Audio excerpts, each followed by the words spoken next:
Now what? Where do you go from here now that you've learned the very basics of iPhone and iPad programming? A famous philosopher once said, "The map is not the territory." Indeed, you need more than a map to get through this territory. Lewis and Clark had some help from the natives when they explored the vast wilderness of Western America. But you too can get some help exploring the vast terrain of iOS programming. The best map of this territory is Apple's Developer Center. Of course, you have to register as an Apple developer first. Registering also gives you access to all the documentation and other resources in the Dev Center.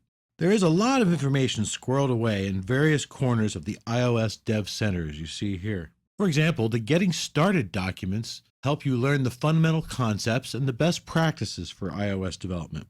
It's also an essential set of documents to learn about the library and what's in it.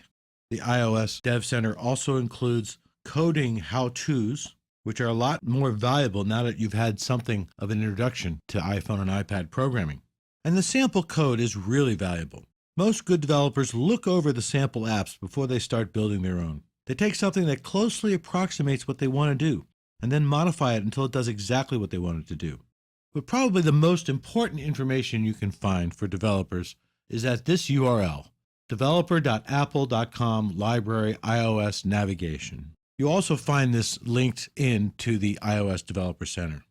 The iOS Developer Library includes all the documentation you could ever want for developing for the iPhone, the iPod Touch, and the iPad.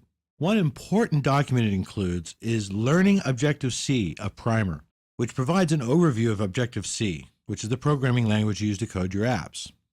And in the required reading section of the library, you find not only the iOS Application Programming Guide and the iOS Development Guide, but most importantly, you find the iOS Human Interface Guidelines. And that's why this section is called Required Reading.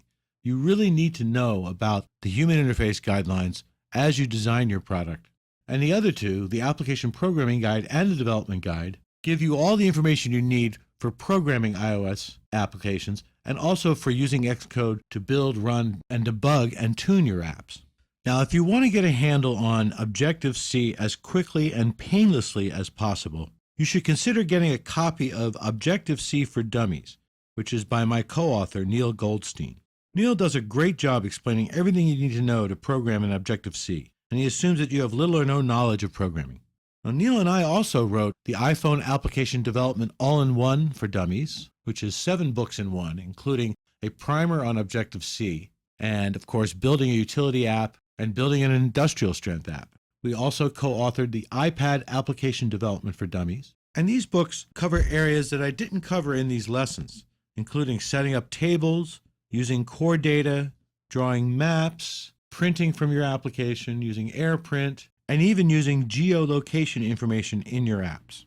All 3 books come with sample code you can use. So the world awaits your next iPhone or iPad app.